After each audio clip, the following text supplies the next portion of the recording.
Did you know that you can play music on the speaker without even connecting to it via Bluetooth? Thanks to Spotify's Connect feature, it's totally possible. But what if you have an older, non-smart speaker lying around? Don't worry, because today I'm going to show you how to bring that old speaker into the 21st century using a Raspberry Pi. It's easier than you think, and by the end of this video you'll have your very own smart speaker set up.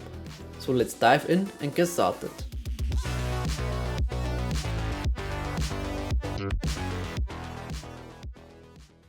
First, let's install the operating system on your Raspberry Pi. I recommend using Raspberry Pi OS without the desktop environment for a streamlined and efficient setup. To get started quickly, ensure you enter the correct information into the Raspberry Pi image tool.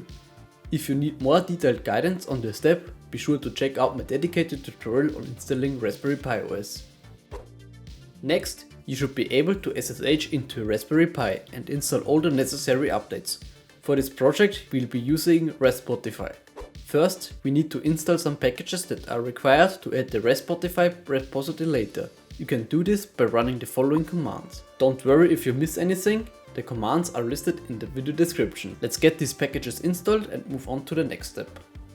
Now, let's update the apt repository with sudo apt update. After that, we can proceed to install Raspotify using the command sudo apt install Raspotify.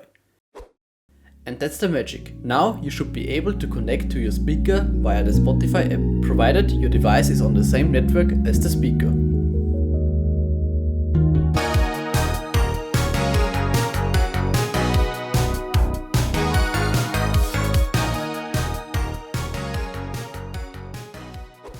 Obviously, Raspotify can be customized to suit your preferences.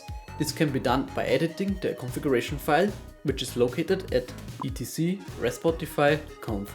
In this file, you can change various settings such as the name of the speaker, the bitrate at which the audio is streamed, and much more. After making any changes, be sure to restart Raspotify with the command sudo systemctl restart Raspotify to apply the new settings. And that's it. You have now turned your old speaker into a smart, Spotify-enabled device using your Raspberry Pi. I hope you found this tutorial helpful. If you did, please give a thumbs up and subscribe to the channel for more tech project and tutorials. If you have any questions or run into any issues, feel free to leave a comment below and I'll do my best to help you out. Thanks for watching and happy listening.